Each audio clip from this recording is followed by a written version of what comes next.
Hey, everybody, welcome to the Jim Masters Show Live Entertainment Lifestyle Celebrity Talk Show series. Our very special guest coming up is Miss Fredi Walker-Browne, Broadway star, actress, director, writer extraordinaire.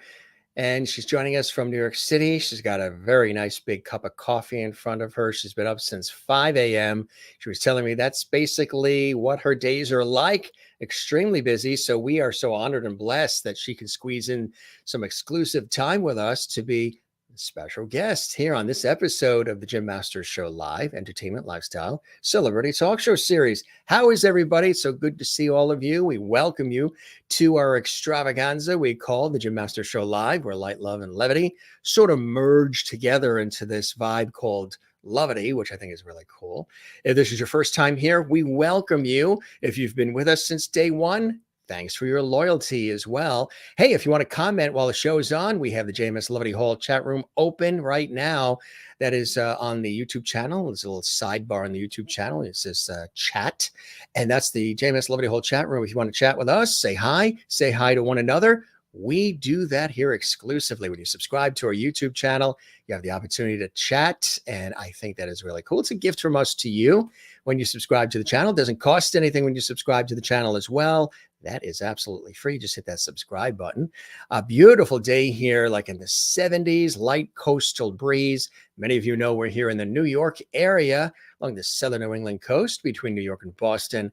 And it's really nice about this time. Sun is setting right now at the time of this show live. And it's just really, really nice around here. Hope it's nice wherever you are.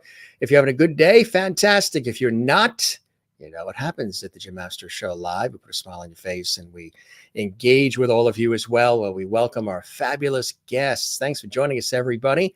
And Miss Fredi Walker-Browne joining us as well. And I want to tell you a little bit about her illustrious background, best known for creating the role of JoAnne Jefferson in the Pulitzer Prize winning musical Rent on Broadway. Yes. And also, too, in The Lion King. Yep, absolutely. We'll talk about all that.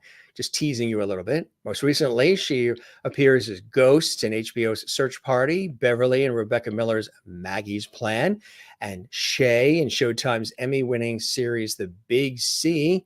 She's also proud to be the voice of the Wicked campaign as well. We're going to talk about that and so much more.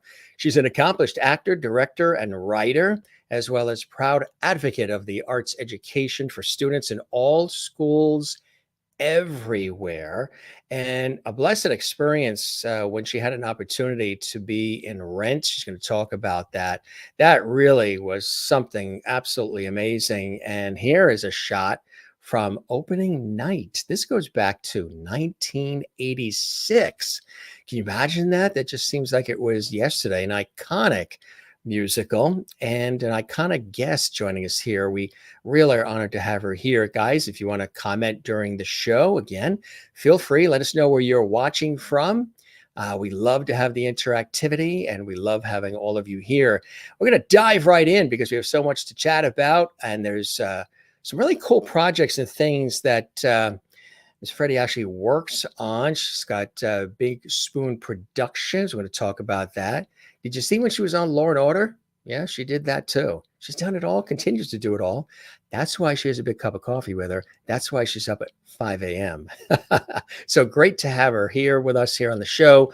She's in a beautiful location at her home in New York City, and you'll see all of the beautiful memorabilia that's adorning the walls behind her. She's in a real sweet spot. Let's welcome Miss Fredi Walker-Browne to the Jim Masters Show Live.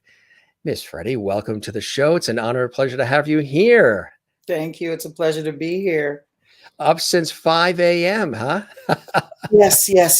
Because first of all, I have to correct one thing. 96. Rent opened in 96. 96. Yes, that's right. That's still right. almost 30 years, but yeah. Yes.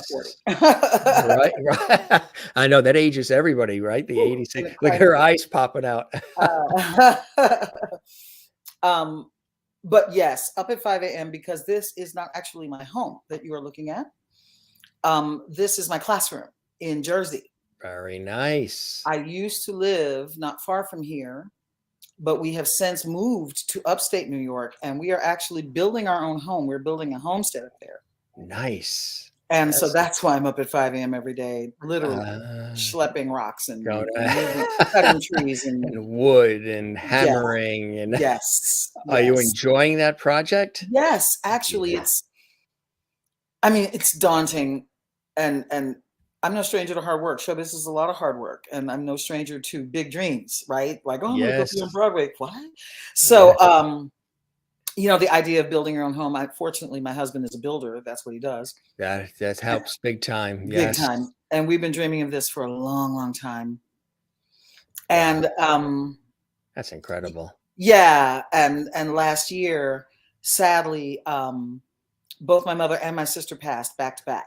Mm, mm. And Sorry to hear so that. Yeah. mom was 101 and my God sister bless was, her. yeah, it was her time. And my sister was very, very ill. And so either way, difficult, but, you know, Yeah. necessary in that circle of life kind of way. And, but funerals are very, very expensive and they're cash. And so we had plans to build a tiny house on our property and all this kind of stuff. But then after all those funerals and everything, we were like, okay, here's the deal. If we keep paying rent and stay here forever, it'll take us forever to stack up again and all this. So we cut everything. We put everything in storage. Mm. We bought a camper and a couple of chainsaws and we moved up to our property and we have been doing that homestead thing and cutting trees, and the gardens are going in right now. The big patio is almost finished. The gardens are going in Wow. right now. And the studio barn, hopefully, if we get the well put in and the studio barn up by November, we are the king and queen of everything. Now, do you see any performances coming out of this house, or is this just your sort of Oh, the studio barn is just that. yeah, The studio barn is eventually, when it is finished, yeah. it will have a small sound stage slash Nice. black box theater in it. Wow. And the whole idea of it is that, productions that people who are looking to develop, I want to be one of those spaces where you can bring your production up to where we are, to the country, eat some good organic food for a week, concentrate on your piece, work on it. And then, maybe we bring the money up to see it, or maybe we bring it back down for the money to see, but you know what I mean? That kind of thing. That's That's beautiful, what huh? we're moving into. So Big Spoon Studios is what it will be. The studio Yeah, barn will be called Big Spoon Studios. And it very will nice. have a little cafe where you Ooh, can get your coffee and some fresh farm eggs, and wow. 'cause we'll have chickens and goats and stuff like that. That's fantastic. Are there places to stay local to the area too? There are Because it places to doesn't sound stay. like you're gonna wanna leave that area. Well, there are places to stay. We're up in the Catskills. It's beautiful. I'm about 20 minutes Oh, from yeah. Woodstock. Oh, sure, yeah. Very And nice. there are definitely places to stay, but the long term is we're actually already looking. There's so much. I should probably be quiet. There's so much cheap for sale up there, and Right. right now we're already looking at another old house that was Oh, like a boy. much bigger one, Yeah. because eventually we'll have the residence to go with the studio, where we'll have 6 or 7 bedrooms that people can come and stay.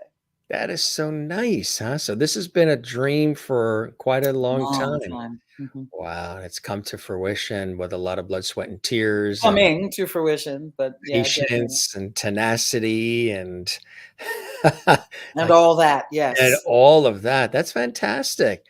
How did you first get inspired to want to go into performance and the arts in general? Do you come from a home filled with art loving family and entertainers? How did it all start for you? I don't come from entertainers. I come from academics and educators, but the arts were always respected and encouraged. So, there was poetry readings at the big, Thanksgiving, Christmas, whatever. We'd all have to get up and read poems for each other. You were in church choir. You studied dance and piano because, you were to be well-rounded and cultured and all that. But I was always kind of the weird one. I grew up in the Midwest, and I always felt sort of odd man outish, strange, and not really belonging where I was. But fortunately, my family, being academics, we had the summers off. Everybody had the summers off. So you had to go do your farm work. You had to go to camp for a little while. And then we would all just get in the cars and start driving. And we would drive all over the country. We drove everywhere all the time. And so one of those trips, I was 8, and we went to Canada. and we first went to Detroit, and then we went to Canada, and then we went over to Niagara Falls, and then we came back down through New York State, and somehow we ended up in New York City. And I will never forget seeing Times Square for the first time and thinking to myself that this is where people like me go. This is where the weird ones go, and they're happy. Look at them. They're all dressed in their whatever, and they're being whoever, and they're just thriving and happy. And I'm coming here. I'm coming here because when I get here, I'll get to be me, whatever that means. I was only 8, so I didn't even know exactly what that meant.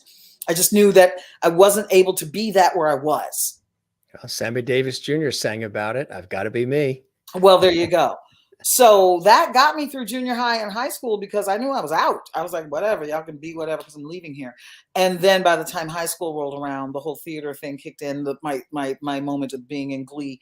My Mr. Shoe was a wonderful woman named Georgia Schofeld. God, I love that woman.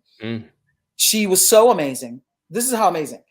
That within a 5-year period of our school, a kid from each of those 5 years back to back got to New York and got on Broadway. How's that?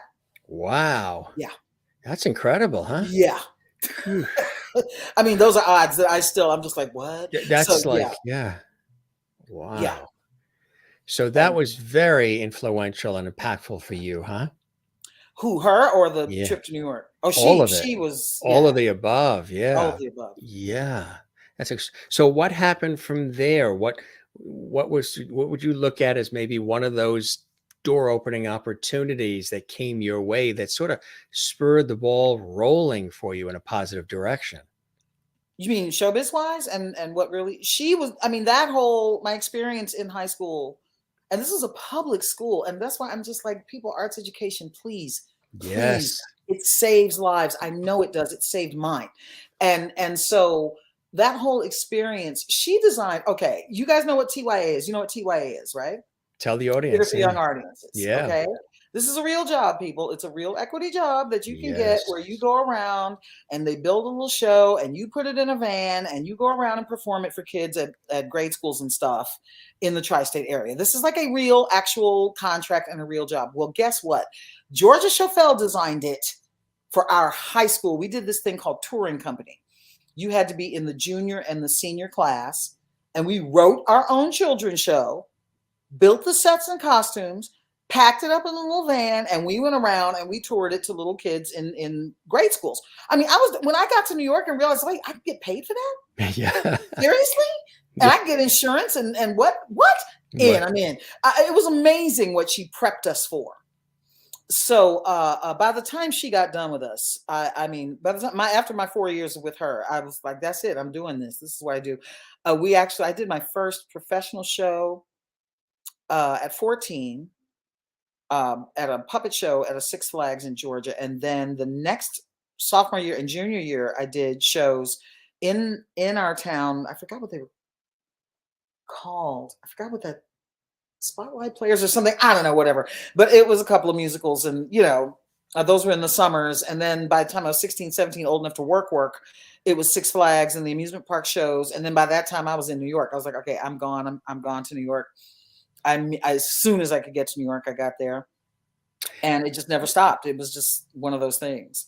Incredible. And would you say that early on you had a plan, or did a lot of these things come your way and then you followed what was coming your way, or was it a blending of both? It's always it has to be a combination. I mean, I came to New York to get on Broadway. That's what I came for. But, I realized as I watched, like, I have a lot of talented friends, and, I watched a lot of people get on Broadway before me, and I've been a journal keeper for a long time. So as I was watching my friends have their early successes, I began to understand things like castability, and I teach all this now because I began to understand things like castability and where I kind of fit into the picture. And, after going through auditions and going through the stuff that people say to you, some of which is really rude and wrong, but whatever. And I'm way before, I was in the time when they could say whatever they wanted to you and just nobody cared. I understood that I was not going to just get into any show, and that it was going to take me a minute. You know what I mean? That my castability was going to catch up as I got older. I began to understand all these things, right? Mm. And so I actually wrote in one of my journals that when I get to Broadway, not if, when I get to Broadway, it Yeah. is not going to be in the chorus of some revival or whatever. It's going to be in a new show, creating a role and setting a new standard. Now, I had no way of knowing if that was actually going to materialize, but boy, did it. Boy, howdy. So I was like, okay. And you know, it's funny because as I think of Jonathan, when he would tell people that he was the face of, you know, he was the new face of musical theater, that he was I forget the exact quote, but basically that he was the future of musicals. That is the exact quote. And of course, everybody would look at him like he had two heads, but he is, and I was there. And so now when I say I can lasso the moon, I really mean it. I can actually say that with confidence. You know what I mean? And that's one of the reasons why, as we step into this whole homesteading thing, and you know, like we spent the first 5 weeks sleeping in the car while we cut down trees. It's like you know, with the growing up in the Midwest and the farm nearby and everything, it's almost like you're coming home. It's like a full circle in a way, huh? I grew up in the city. I grew up in St. Louis, but my family had much rural concerns. And it was part of our upbringing and part of our homage to our ancestors that you went and did farm work. Yeah. You did that. You put your hands in the ground. You had to know the cost of the life that you were living. And it came at the cost of hard, backbreaking work. Yes. Done by people who were not getting paid. I mean, right now, as this work is hard that we're doing. Yeah. And I think of my great grandfather who was a slave, because I'm that close. I'm only 2 generations away, or whatever, 2 or 3, whatever. Right. And I think about it all the time. I'm like, if they could do that for free, in chains, barefoot for massa, then I can do it. And I can do my it. new grandbaby that just got born, I can do this. I'm going to do this, and we're going to build some generational wealth, and we're going to do this. Yes. You see what I mean? For our family and our progeny. And so, yeah. Have you always had that passion and that tenacity and that can-do spirit? Is that something that was born in you, Miss Fredi? It was passed to me by my great and glorious mother. I told you she passed at 101. Yes. Can I show you a picture of her? Sure, absolutely. Here she is. That was taken right before we did Rent Live. What's her name? Her name was Dorothy. Sarah Dorothy Frederick Walker. Beautiful. I'm sure she was very, very proud of the success and what you've created, huh?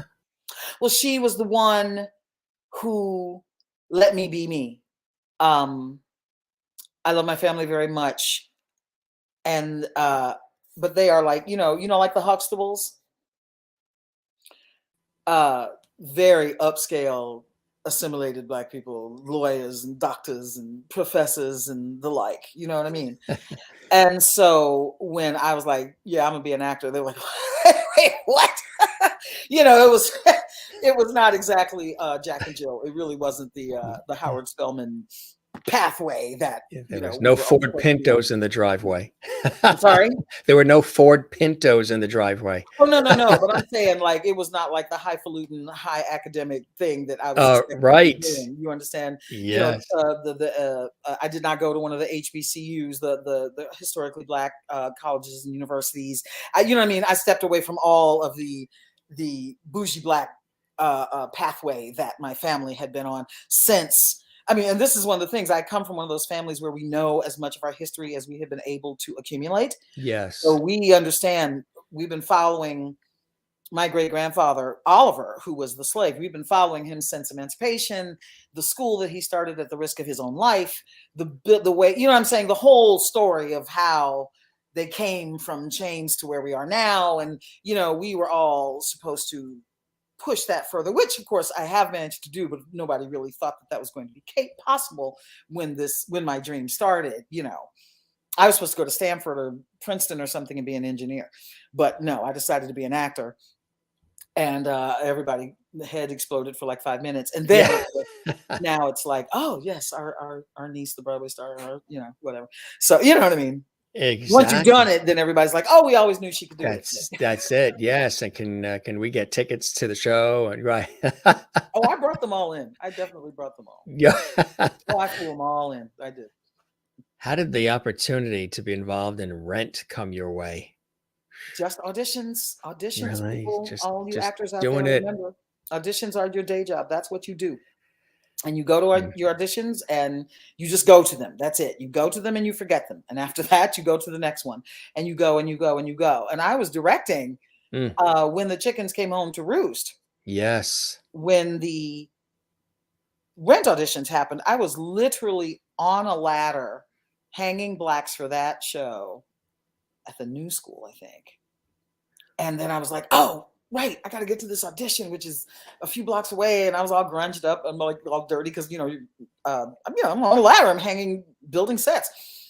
And I run over there to this audition and I'm like, guys, I'm sorry. I'm all like a mess, but, I'm all grungy and everything. But, doing crew. I'm crewing on the show that I'm directing. And they're like, yeah, that's all right. It's a grunge show. So I was like, okay, good. And I sang Three Dog Night. Jeremiah Was a Bullfrog. And then I ran back to my rehearsal. And then the next thing I knew, and I'd done some other auditions because you're always just multiple auditions. So the next thing I knew, I had booked 2 shows. And one of them was uptown at the 92nd Street Y. And I had already done a show up there.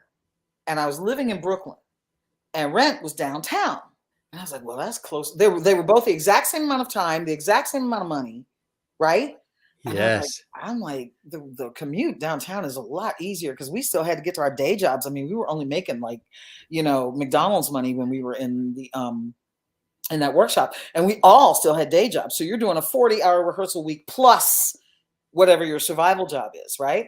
And I was like, I Hmm. can't handle that Upper East Side commute. That's like 2 trains and whatever. It's like, let me take the Yes. one that's downtown. Not to Right. mention, I went to college with Bernie Telsey. I Oh was like, yeah. oh, Bernie's casting, and I know him. I went to college with him. I'll do that one. Yeah, let's do that. Yeah, I took Rent because it was a closer commute. And could you have imagined it would have turned into what it did? No, no, I not at all. mean, I did not know it was going to be what it was until Sits Pro. yeah, In that moment when I heard it with the band and everything, I was like, oh, this is really good. yeah. Yeah, no, this is really good. Isn't that incredible? Mm-hmm. Hmm. I've been It's doing shows. I mean, I was in my 30s already. It's like the young kids from Rent. I was like, no, dude, I've been here forever. I got to New York when I was 18. I had been doing stuff forever, and I've done a lot of guerrilla theater. I've done a lot of stuff that could have been awesome but never made it. I did a lot of junk that was just dreck. You know what I'm saying? So I had no expectations from a new Drek. I show. I haven't was just heard that word in years. My father always says that. I love a that word, dreck. Drek. Yeah, yeah, it's Yeah, a great word.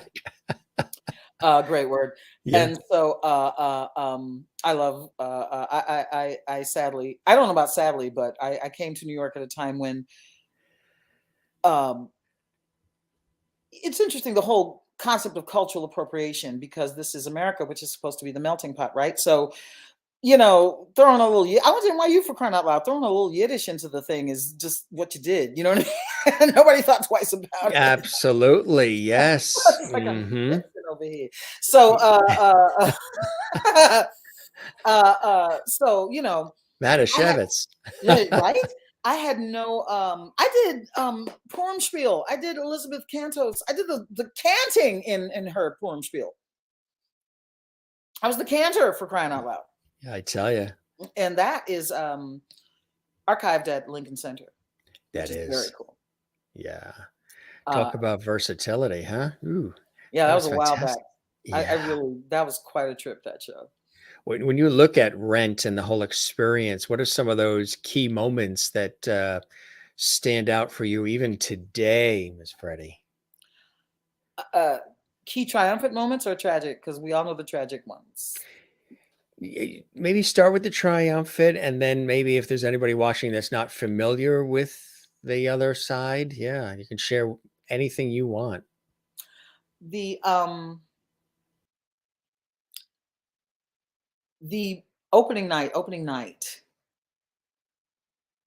and doing We're Okay.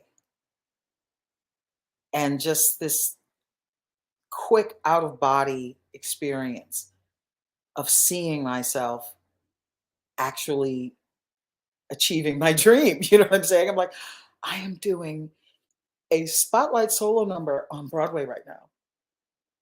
It was crazy. And then of course I had to jump back into my body and actually do my job. But wow, that moment, I'll never forget that moment of just seeing myself doing it. It's like, this is everything I ever dreamed of and wanted, and now I'm doing it, and here it is, and this is awesome and crazy and awesome. And then the 200th show, when that effing extension cord finally tripped me, which I knew it would one day, I hit the ground so hard that the audience went, oh, you know, we like, it was just, oh man, I hit that ground so hard. And Rodney Hicks, he got that stupid telephone booth off of me. I don't know how we did this. I rolled, he got the thing off of me. Somehow I got up. We didn't miss a beat. That show went right on. But that was such a hard hit. And that was the 200th show. It was like, oof. I remember. Yeah. Those sounds, those audience sound effects, like in the Norman Lear shows, like Good Times and all in the Family. Oh, but you know, I don't know if that was live. Was that live? Yeah, those were in front of studio audiences. Yeah, right. That was a yes, big thing. Live audience is something else. I remember some dude with his feet up on the stage. He had his shoes off and his feet up on the stage like he was at home on his coffee table or something. I'm like, dude, get your feet off the stage for real. What is this? Like, if you're sitting in the balcony, you see his feet as you're looking at, you know what I mean? I'm like, what is this? Stop that. Stop. Yeah, don't need that. What was a week or a day like being involved in Rent? What was, the routine like, the preparation? Maybe take us a little behind the scenes of what it takes to actually be a part of something as incredible as that. I'm not exactly sure how to answer that question. The routine and the preparation of being in a Broadway show is its own thing. You do 8 shows a week. People don't really think about this. 8 shows a week, and your contract is 50 weeks a year. That is 400 shows, everybody. 400. And there's no athlete with a game schedule like that but us. None. And they all get paid millions, and we get paid like a cheese sandwich. So you understand, you live, breathe, and eat your show. That's all you're thinking about, because that's all you can do. You have to keep your body machine, your body instrument in tune all the time to do the show over and over and over and over and over and over again. So all you're really thinking about is eating the right things, getting enough rest. Is my voice in shape? Getting vocal rest. Did I get enough stretch? Did I get enough warm up? There's nothing else to think about. And then, God help you, if you're in a hit, that's when the offers come. Yes. And so the agents come and the auditions so now you have the dual thing of, you got the show to do at night, but you also have all this career building stuff to do during the day, and you have got to keep your body instrument and your whole head on. It's the consummate multitasking, so that you can be organized and get and hit all your marks and say all your lines in the right places, and both build your career while you're doing the thing that's paying your bills, which you do not want to not be doing, because what? Does anybody out there know how many sick shows you get? How many times you get paid if you're sick? It's not that much. Right. In a 6-month contract, you get 4 shows. Yeah. Might be more now, but that's it. 4 shows, right. Not 4 days, 4 shows. And if you're sick on a 2-show day, then that's 2 of your shows. Mm-hmm. And after that, they start docking your pay. So people don't realize, no, right? They don't. It is a very serious thing, especially when you got $3,000 a month rent. Right. Yeah. So while you were in Rent, what were some of the other things that you were doing during the day in between that? Well, like I said, the auditions were coming, the agents were coming, all of these different things. I was writing. I'm still writing.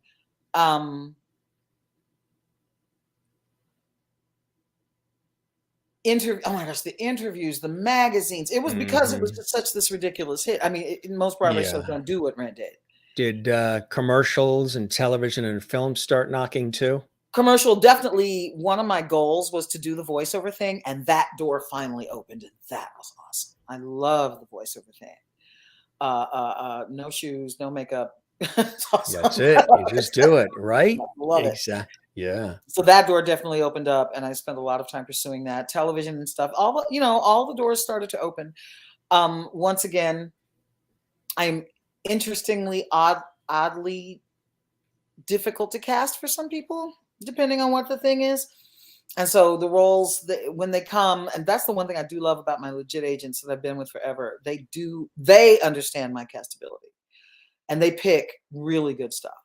So I love that. And so I already know that the things that I do, I'm not going to be that everyday, everywhere type actress because I just don't fit into everything. But when I do fit really, really well. And that is, what I like the most about that. I'll always love performing.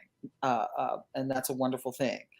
But, you can't perform all the time. That's why I started directing and writing and all that kind of stuff. Because I love telling the story. I just love it. And so I don't really care which side of it I'm on. Right, exactly. So when you were performing, were you always paying attention to everything going on around you, what producers were doing, directors were doing, camera people, lighting? Were you always absorbing that as you were performing? In film, I came up in theater, so I had, and you did all the crew work as a part of your training and all that kind of stuff. So I had all those skills. Wardrobe was my minor in college, so I actually, I had wardrobe ballet companies. I wardrobe Broadway before I got on Broadway. I ushered Broadway before I got on Broadway. So I really was absorbed and watching all the time. And then the same thing in film. I would do a lot of extra work, and my film school was extra work. Yeah. Just being on set and watching and occasionally asking the right question. And it was fascinating. I just love being in the environment. Yeah. So yes, I am. I was always absorbing and just, and every now and then you'd ask the right question. But the ushering Broadway, that's where I learned to direct. That's watching the same show over and over, watching understudies go in. Yes. You began to see the direction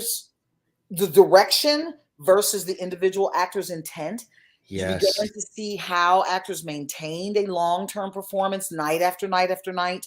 It was amazing. I learned so much from that gig. I loved ushering Broadway. Loved it. A lot of people, it sounds similar to what a lot of people say in television who had that rare opportunity to see television being made as an NBC page. Yes. And some of those people have become prominent television personalities and more. Yeah. Yes, because you're watching the whole thing be put together and you understand what everybody's job is. Even if you understand my job right now is to not be in the way. Right. Right. That's like, that separates the mice from the men a lot of the times. You know what I'm saying? Just that simple understanding. Absolutely. And sometimes that's a learned thing too. You realize that you don't always have to step back a little bit, let it happen, and then you'll be brought in there, which I think is really cool. And again, it's a learning process for people too. The Lion King, the beloved Lion King. Oh man. That's another. How did that happen? It was another audition. Auditions. I had just actually returned. My husband's from the island, from the Caribbean. I had returned from getting married and starting a family and all that. And it was time to get back to work because, kids take money. Yes. Yeah. A few dollars here and there. Yes. Yeah. And we had a bunch of them because I married a man with children and then came more. And so, we had a lot of mouths to feed. So I was like, okay, I guess I better go get to work. And I came back and my agents, I was like, I'm back. Let me get to work. And they started putting me into auditions. And I was actually on my way to an audition the day of 9/11. That's how I ended up in front of the towers that day. I had just come back I'd been back like 2 weeks. Wow. And I was on my way to this audition, and unbelievable. That was a tragic, tragic moment. And I swore that I was like, okay, when I'm done with this next contract, I'm out of here. I'm never living in this city again, ever. I'm sorry. Call me whatever you want. I'm out. Yeah. And then, so that happens during that time. And how did things sort of get back on the track with the Lion King and for you? I was in that process of auditioning for Lion King. I was going to a different audition that day, but I had already had the initial auditions for Lion King. And so Yeah. then came the callbacks, and then they finally flew. It was funny. They had to convince Julie. There was a lot of convincing going on because, and this is the funny part, I really had always played lots of barefoot shamans and, African goddesses and, that kind of, culture divas and all that kind of stuff. That's what I used to play all the time. But then Rent came, and all of a sudden it's like urban lesbian lawyer. And so now everybody's seeing me as the urban lawyer or the lesbian, or I'm a professional lesbian to this day. Thank you very much. Solidarity. And, all that kind of stuff. So your type changed, right? But no, my agents were like, no, but she was always the Rafiki type. She was always the one, doing the goddesses and that stuff. So they had to kind of talk her into it, but they did, or we did, or whatever. And that role means more to me than I can express in words. It really does. Again, another epic. I mean, when that came out of the gate, the lines wrapped around the building just to get in were unbelievable. Everybody was talking about it. And then, of course, the soundtrack as well. I mean, just all of it, incredible. I laughed because we were still doing Rent when it opened, and they were right across the street. Yeah. We would see each other after the show. Mm. And, and I'm, we're all like, oh yeah, right.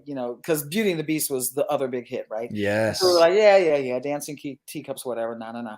You know what I mean? And cause we were the hip urban, You were the hip band, right? Right. Okay. And Phantom was still going down the street, right? Exactly. Yeah. Phantom was the first show I ushered. Never will forget it. And then Wardrobe, the day. Wow, really? Oh, the feathers, the beads, the day. Yeah. That's and incredible. Cats too. Nightmare. Everything had to come off all those leotards on Cats. It's incredible, right? Yes. So that they could be washed, and then it all had to go back on. Just whatever. Same thing with the Rafiki costume. I used to help the wardrobe people. All the stuff on the Rafiki costume had to come off so that it could be washed, and then it all had to go back on. And it was crazy. So isn't that something? Yeah. Something else, yes. But so then I finally get the job, right? And they send me to see it. And I'm telling you, I was like, okay, I will have a full order of crow with a side of hat, please, because this is the most incredible thing I've ever seen in my life. Ever. Just ever. And it's the only show, I've said this to Schumacher many times, there are no more American Rafikis. I was the last. I was one of the last.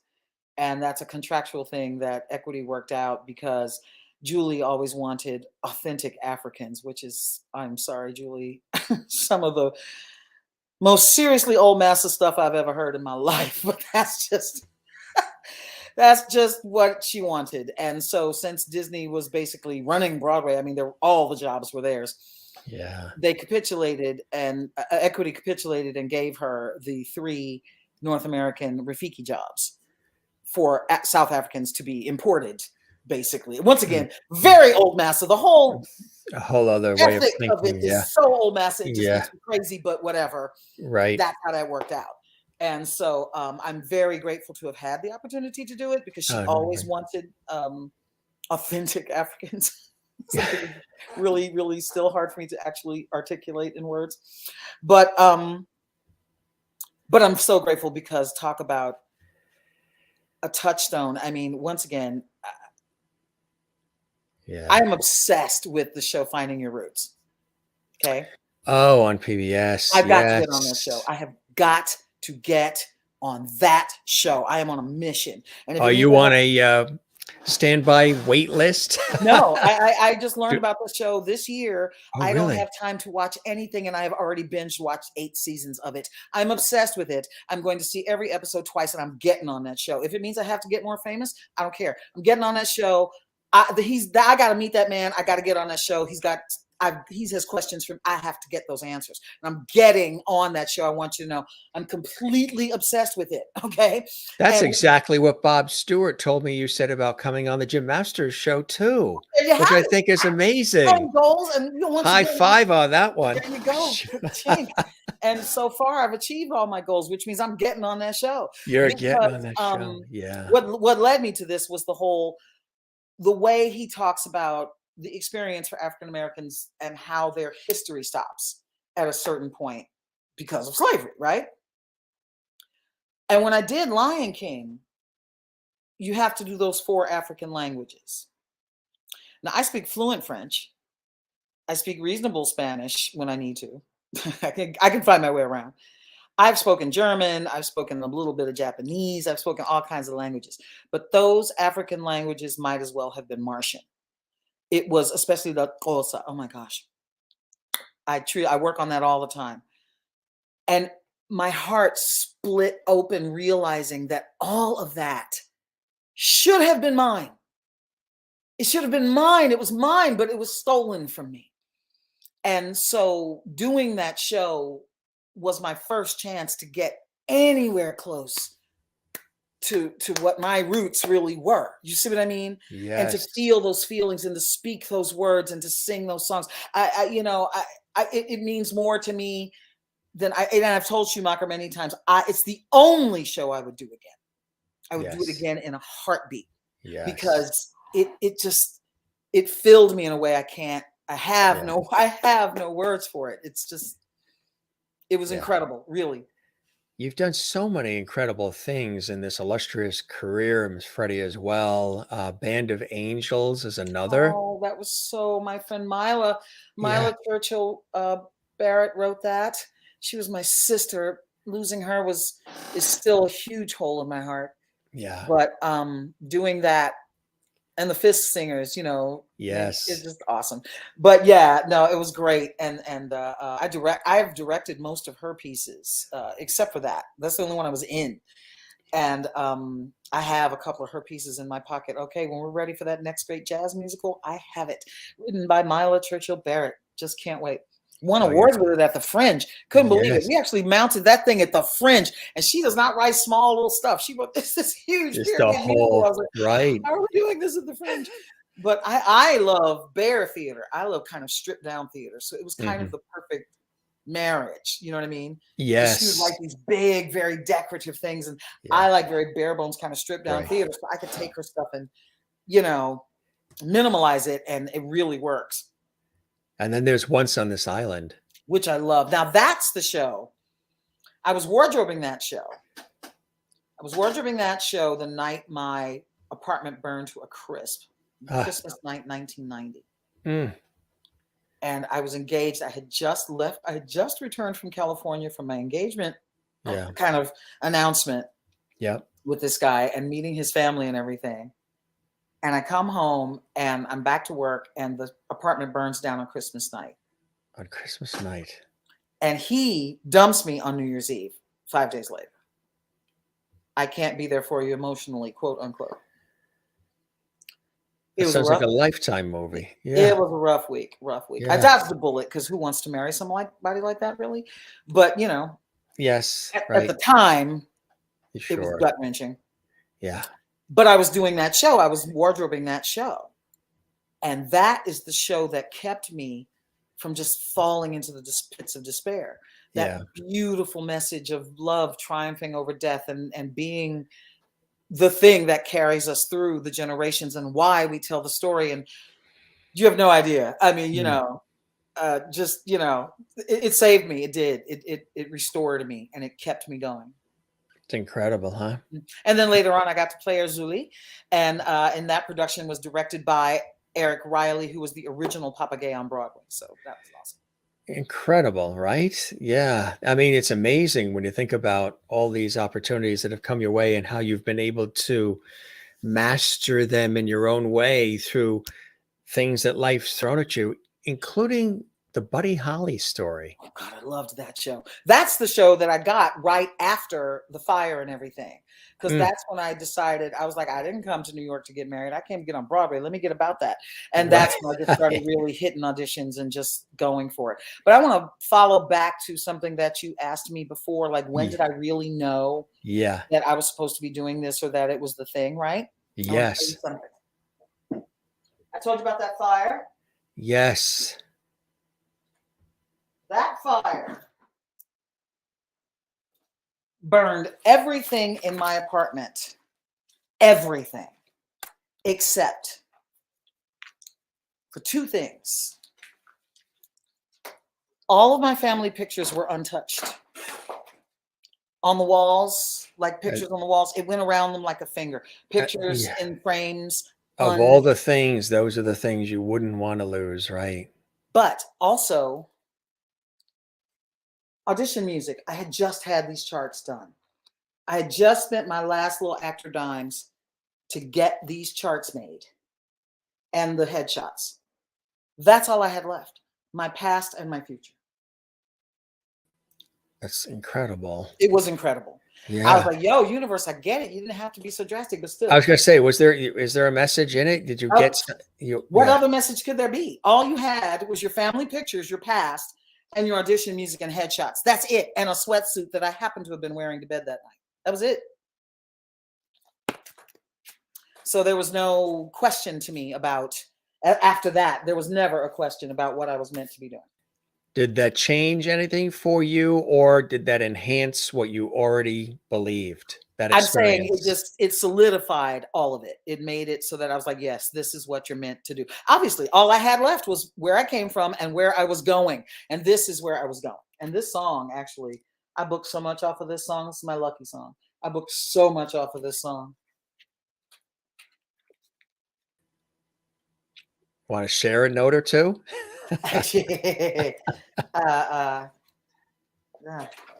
Do I? Some do a cappella. What the heck, right? Oh, I'm sure. I don't play piano. That it survived a fire. It sure did. Wish I was your child. You'd hold me in your heart. We could love so free and know we'd never part. But I'm not a child, and wishes are just child's play, my love. Now I'll never be afraid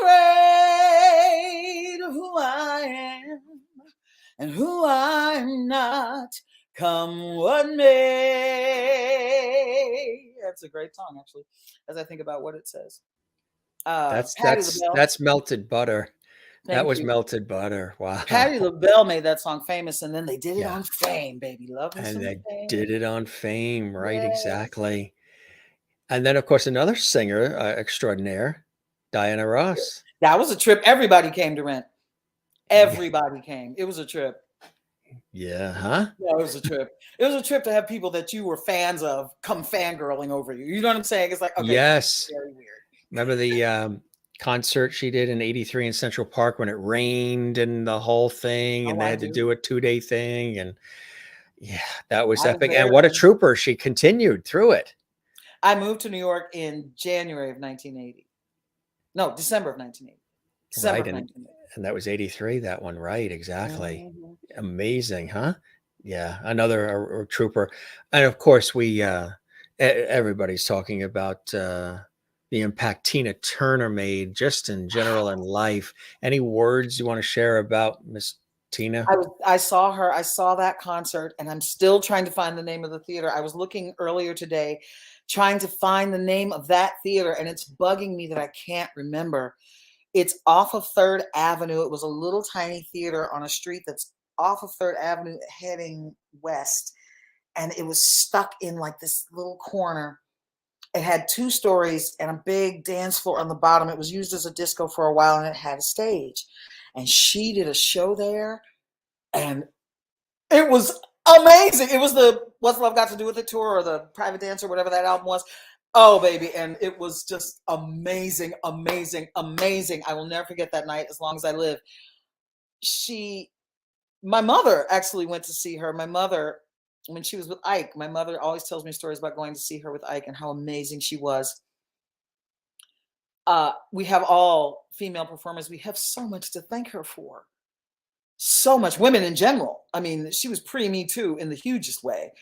And public about it at a time when that was, big stigma in everyone. And talk about being yourself in spite of everything, and just that whole model of what it was to stand your ground as yourself, and know and accept and appreciate yourself as you are, and give what you have to give, and not be worried about anybody else and what they think. I mean, I don't even know. I'm just like, thank you, Tina. Thank you. That's all I can say is just thank you, Tina. Thank you.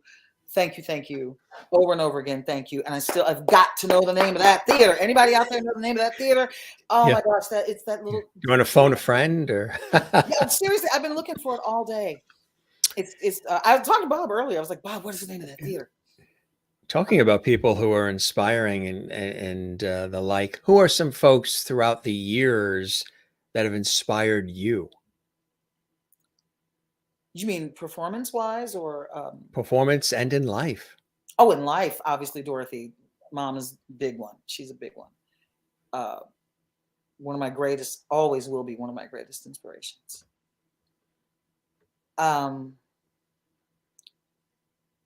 It's funny, Jonathan is a beacon for me now. And I was one of the last to know him. He, like I always think about Daphne and Anthony, how they got to really know him over the 3 workshops I think they did. I came in at the tail end of it, the very last workshop. I barely knew him. It was like a job. For me, it was just, I was already like, it's a job. Let me just, do my job. And I don't even remember having a lot of conversation with him, except for I wanted him to write me a song that was wailier. I was like, I want a wail. Everybody else is getting a wail. I love We're Okay. I loved it. It was like, I want a wail. And he had not written Take Me or Leave Me yet. That was the last, as to my knowledge, it might be the last song he wrote. It's very in the last few songs. It's the come to your senses of Rent, as it were. When I saw Tick, oh my God, Tick is glorious. It's glorious. I can't. I just can't. So now, posthumously, of course, and getting to know him posthumously, which I'm sad about. I just didn't have the time. Do you know what I mean? Yeah, right. But now he's a great beacon. Once again, another person who lived their truth regardless. Right. See, just regardless. They're like, no, I'm living my truth. Y'all can call me what you want. You can say what you want. I am the future of musical theater. This is my truth. I understand it. And this is what I'm doing. And y'all can believe or not, but this is what I'm doing. And I just, it gives me, and once again, having been a part of that and having been there and seeing it happen for him, I want to continue it for him. Does that make sense? I want to continue it for him. I want to pay that forward, to stand in my truth and to teach others to stand in their truth. And you know what I mean? Regardless. And you don't do it. What do they say? You don't do it for the results. You do it for the work. I make a vow right here and now, right? I will always live my life this way. And so, yeah, carrying that forward for him is very important to me. He inspires me every minute of it. Another production, Ain't Misbehaving. I love that show. Yeah. Another really. Yeah. And that's a classic. These are all, I mean, I am actually working on a film adaptation of that show. Are you really? Yeah. I think that needs to be brought to the screen. That'll be a Big Spoon production. Well, it'll be Big Spoon in association with all the other money that I would have to find to make something like that happen. Let's not forget, it is about that money, baby. It is about. Tell us about too some of the more recent work too. Maggie's Plan. You were involved in that. You were also on Search Party as well. Some really cool things. I'm saying I'm an actor and I audition and I end up in cool things. And the Big C. Big C, come on. Laura Linney, talk about all fan. I was fangirling that. I'm like, okay. Oh God, why can't I call his name right now? Because I just absolutely love his work. And I love his work in just everything. It happens to every guest. Yeah. On his name, but it was just like, oh my God, I can't believe I'm actually doing a scene with this guy. I love this guy. And I'm so mad right now. Of course, come on. I had Laura Linney in my bitch seat. Come on now. Come on now. Actually, I got to ride a motorcycle, which was on the bucket list. Yes. And I got to have Laura Linney in my bitch seat. Come on. This was just like, this is crazily awesome. Just crazily awesome. So yeah, that's all just a happy byproduct of auditions. If you're an actor, please people audition, because if you don't audition, you won't work. There's only one way that you don't. There's only one way you work as an actor who does not audition, And that is Right. if you produce your own stuff. Right. So get out there and do your auditions, folks, because that's the Yeah, game. you Right? are on the Oh, motorcycle. yes, yes, yes. And on the back, right. If you can read this, then the bitch fell off. I wanted that jacket. I wanted that jacket so badly they would not give it to me. No, I huh? would have bought it. I want that You- jacket. That is funny. And we mentioned Maggie's Plan and also Law and Order. Oh, well, Law and Order is, I'm so glad it's back. Once again, another bucket list of mine is to be the new DA on Law and Order. Oh, that would be cool, huh? Yeah, no, I want to unseat Jack McCoy. I love Jack McCoy, but it's time for Letitia James. It's time for me to play Letitia James, and so I need to be the new DA on Law and Order. That's just really what needs to happen. How about Maggie? How about Maggie's Plan? That was just once again one of those things. You audition, and here I am working with Ethan Hawke and Rebecca Miller and Maggie Gyllenhaal. I'm like, wait, what? Okay, Yes. just the happy accident of working. You know what I mean? Of auditioning and working. And Yeah. God, I loved Buddy Holly. Buddy was so cool. People used to get up in the aisles and dance for Buddy. Oh, absolutely. Buddy taught me a lot about really knowing your story. Yes. We had all the musicians, all the actors were also the musicians playing. That was Chip Eston, was our buddy. Mm. And and that's Ramona Keller, baby. Brooklyn the Musical. That was before Brooklyn the Musical. Ramona and oh my God, Fairy, Jazz Fairy, whom I love. Her Instagram handle is Jazz Fairy. And once again, blanking on a name that I should know. Because she's my roommate. I love this girl. I can't. I know her Instagram handle right now is the only thing coming to my head. Oh my gosh, that was Little Shop. That's Little Shop of Horrors. That's Danielle Greaves. That's Danielle Greaves, who's now in Parade. And Lisa Carson, who was on what was it? With Jesse. She was that lawyer show. It was either the lawyer show or the doctor show that he did, because Jesse did everybody's television show. Yes. Lisa Carson, I forget which one it was. I think it was the lawyer show. Now, Love Lost was awesome. And I got to actually share a dressing room and a stage with the great Donna McKechnie. That was crazy because Donna, Chorus Line was our Rent. Chorus Line was to us what Rent was to that next generation. You know what I'm saying? Oh, absolutely. To actually be able to tell her that, to be able to say to her, it's like, Donna, you have no idea what Chorus Line meant to me. It was the one that showed me that I exist and that I can be, right? And that's what I hear all the time from the kids who see Rent. So I'm just like, yeah, okay. It was very cool to be able to pay that back to her as well. Oh yeah. Modeling too. Fantastic shots here. I was one of the first I was one of the only plus size models to do 7th on 6th in a Carmen Mark Volvo gown, which was awesome. I got married in a Carmen Mark Volvo gown. Very nice. Did you really? I did, really. Wow. And look at this shot. This is fantastic. Yeah, Mode Magazine, the premiere episode. Who knows? Maybe they will bring back a plus size modeling magazine. It lasted for like 2 or 3 years, but people still. I love me some Lizzo, honey, because people are finally like, okay, health is one thing, but size has nothing to do with beauty, and so yeah. So who knows? Maybe we'll actually get there one of these days. Melissa Manchester, who was a guest on our show, and she's a friend, and we were at one of her concerts recently. She was on tour. And we saw her after, but she says in the tour, when they're showing videos of her doing the songs from, the 80s, a lot of those hits, You Should Hear How She Talks About You and all those songs. Mm-hmm. And she's thin as a pencil. And she's very funny about it because she said, those are the years when I look at that and all those great hits, when I want to say, give that girl a cookie. Can I get her a cheeseburger? One thing I will say, looking back at pictures, I always tell the young women that I work with, do not waste the beauty of your youth worrying about beauty. Right. You're beautiful because you're young. There's a beauty that comes with youth that's just there and you can't get it back. So there's no point worrying about it when you're actually young. You know what I'm saying? Take care of your body instruments so that as you age, hopefully you age with some sort of grace. But yeah, don't worry about beauty. When you're young, you're automatically beautiful because you're young. So just enjoy it. Enjoy your youth and the beauty of it.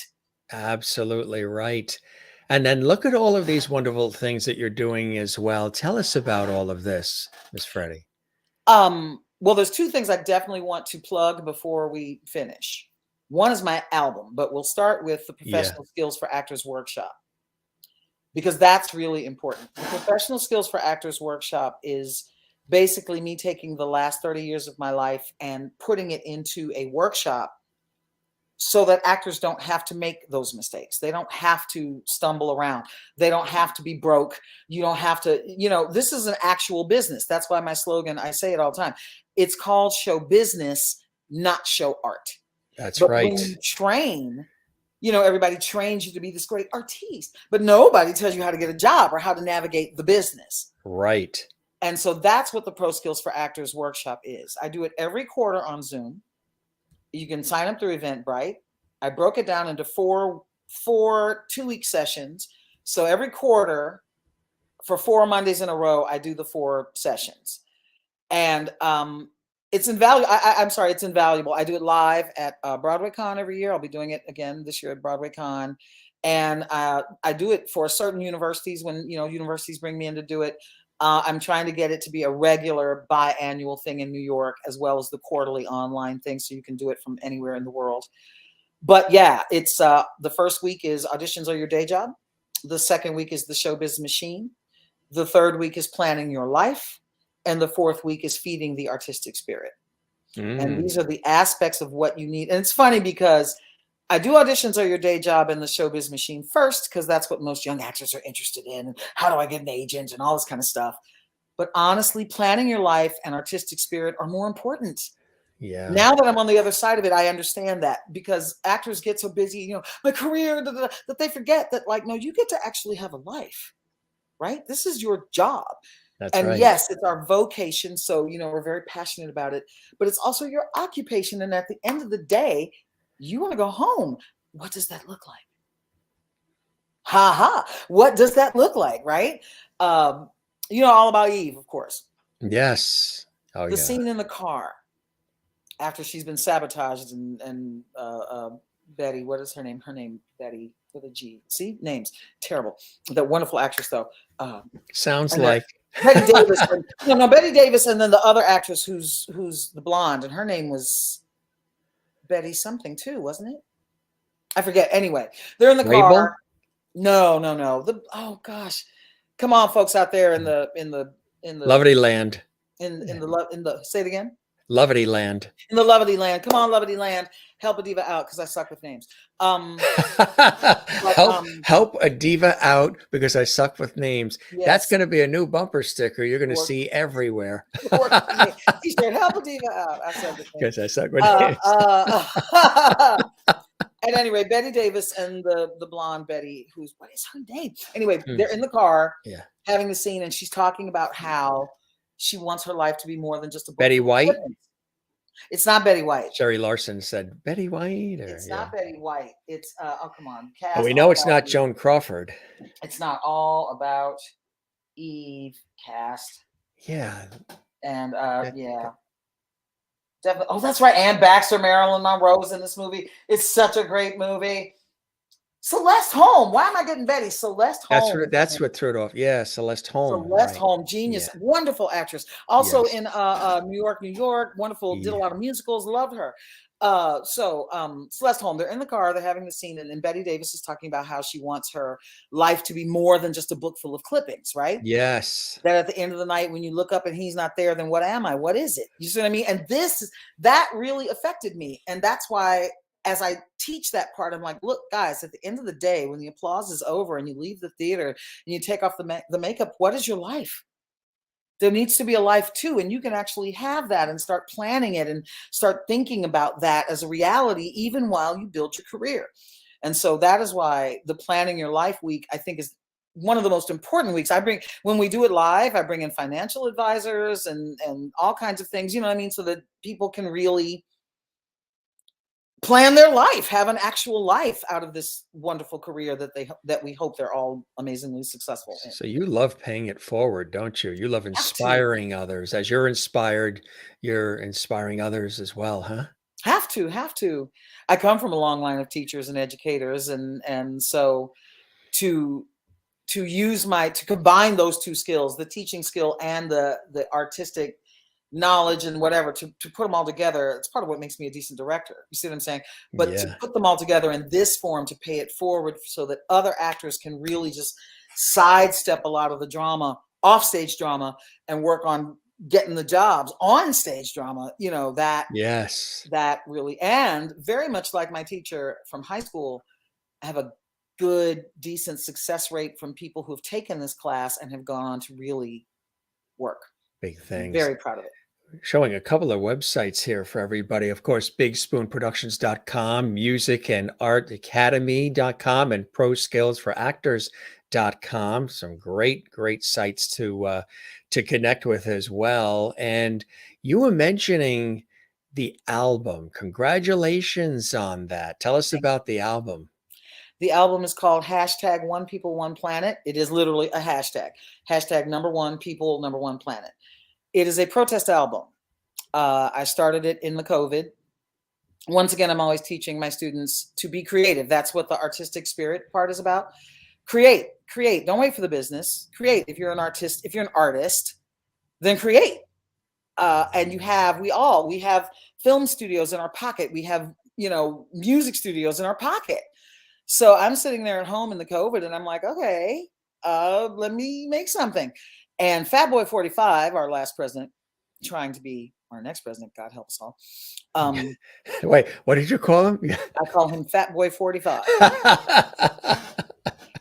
He made me so mad that I started writing beats. That's why I actually give him credit on the album. Yeah. I give him credit. If you scroll up there, you'll see it. I love the way you say it. It just rolls off your tongue so Fatboy 45, effortlessly. baby. Scroll up. You'll see it. I actually credit him right there on the website. If you scroll up, no, up or maybe down. I don't know which, if it's up or down. Yeah.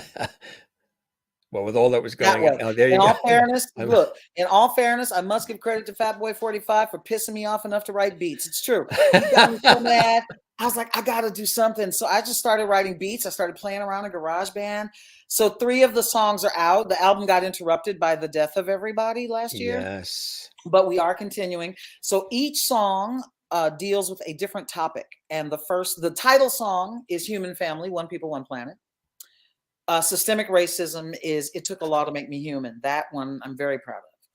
And right now, income inequality is called Breaks and Hoes. That one is comedic and very explicit, just so you know. That's not for the kids. That's for grown folks. The next one to come will be the climate change song. And each of the songs has a different genre. So some are rap, some One People, One Planet is a rave song. Climate change song is very dramatic, very musical theater. The food insecurity song is a house number. There's a blues song called the Blues on Blues. That all these will be coming out over the next. I'm dropping them like singles, like the kids. I was like, yeah, I'm gonna drop like a few singles. So that's where it's at. But yes, look up One People, One Planet. And It Took a Law to Make Me Human is once again, that is a song that I want Dr. Gates to hear. Yes. Henry Louis Gates Jr., because that's the whole concept, is that, for me to be, it took someone to write legislation for me to be considered a human being. And that reality blows my mind to this day. It just does. And the fact that there are people who would like to reverse that really also blows my mind to this day. So are you fearful about all of that? Of course. Happening? I mean, yeah. Fearful, but not fearful. I mean, Yeah. as Dr. King said, what is it? The arm of justice is long, or the road to justice. I'm once again, I'm misquote Dr. King. Don't slap me, folks. Help a diva out. So, but anyway, it takes a minute for these things to happen, but I'm a history freak. See? Yes. And so I already understand the cyclical nature of all of this. If you looked at 100 years ago, you'd be seeing all of this. You'd see the pandemic. We had a pandemic. The Klan was marching in the street in the late 1920s, marching down the streets of Washington with the little hoods and all that kind of junk, right? There was this huge resurgence of racism. And when it happens, America and the world, Racism and all this kind of stuff comes when we start getting together. See, when we all start getting together, that 1% that Bernie and them are always talking about, those folks that are really that little few percent of folks on the top, they already know that they have to keep us divided so they can stay on top.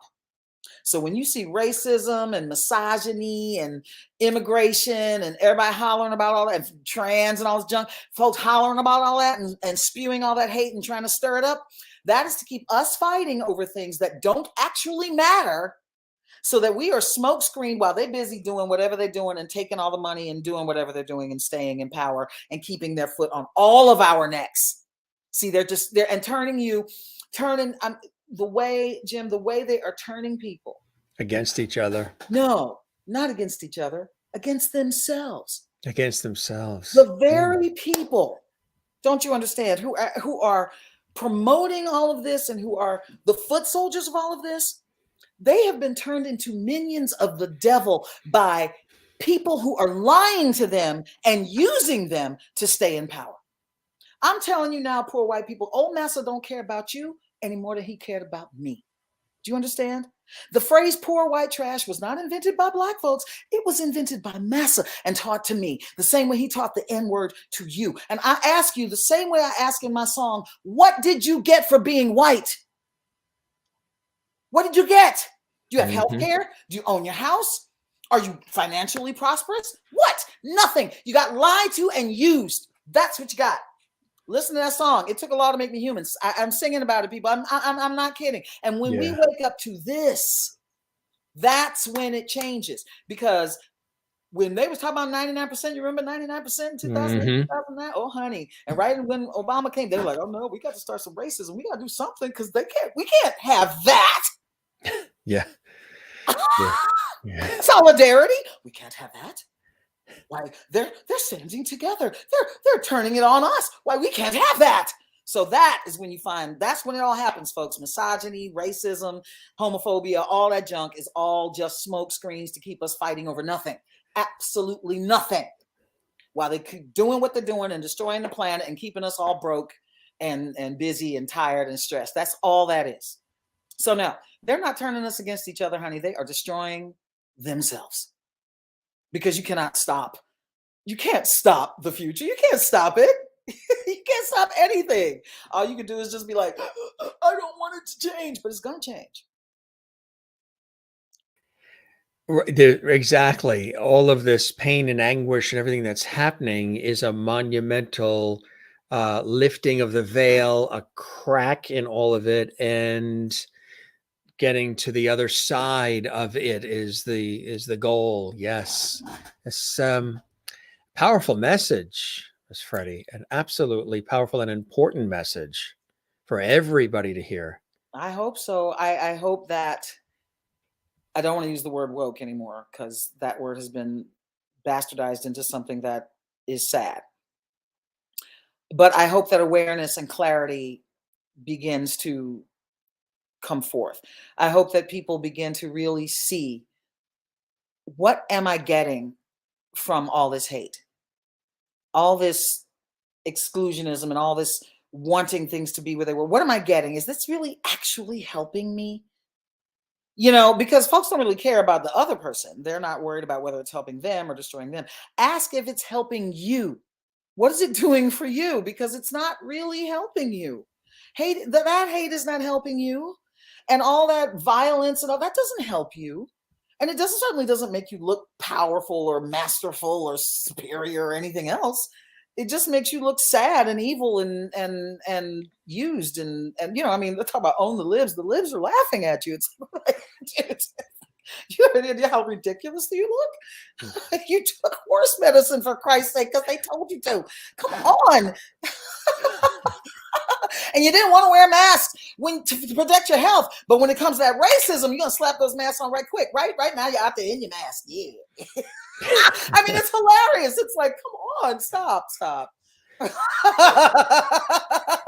We have better things to do. We have a planet to save. Stop it.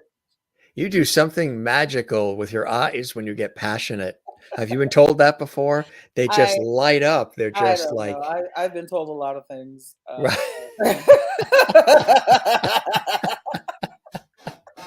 But you have this beautiful home that's being constructed where you can go and have some contentment.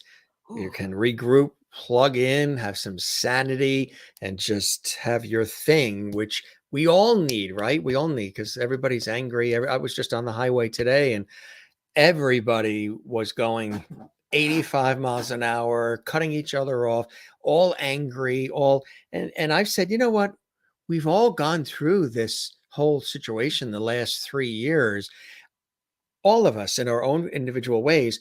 I didn't come out of this wanting to attack and yell and road rage and fight and do all these things. If anything, I'm like, look, world, what can happen? Look what's happened to us.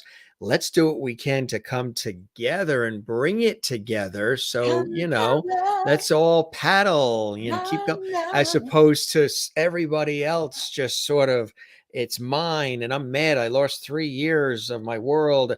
Everybody did. Everybody did. It's what we've gone.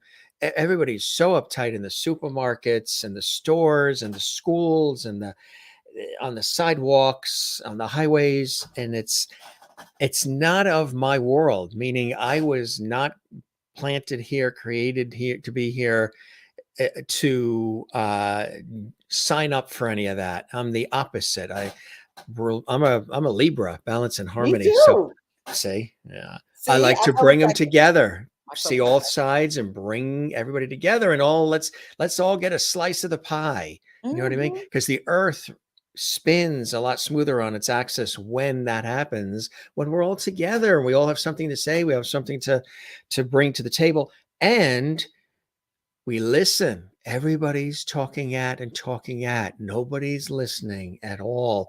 And that's important. You need to do that. One of the reasons why I created this show is a conversational platform versus just interviewing. You know, let's just talk about the book. Okay, you're in a movie. All right, see ya. Thanks. What was your name again? Much more richer, deeper conversations that can go in so many different directions that impact people and leave them thinking and feeling. I'm a feeler feeling. anyway. Very important. And the empathy has gone out the window and the kindness has jumped over the bridge. What the That's heck's by design. happened? Yeah. It was by Yeah. design. It's never left me. I tell you, it's made mine, which was already there since childhood, even stronger. Okay, so now I'm going to say something super deep. Are we ready? The driving emotion behind all human choice is fear, sadly. And it's based on the trauma of birth. If you really think about how traumatic birth is, I mean, seriously, you're like warm and it's dark, it's nice, getting all your food through the tube, you get this lovely heartbeat, it's all good. And then the next thing you know, it's cold and it's bright, and it's like, ah, and somebody's hitting you, and ah, I mean, it's really traumatic. It is. No matter But how, it's funny you say that because I always tease mom and I say, look, you know, mom, uh, I was in there, and like you said, I had room and board and food, and it was terrific. If I knew it was going to be like this, I might have stayed hey, inside. but I'm serious. And so that moment is so traumatic for everyone, regardless of their circumstances, of how, you could have the best birth, best doctors, whatever. It's still traumatic because, that change of environment is just so drastic. Yes. We spend our entire existence trying to calm that baby back down.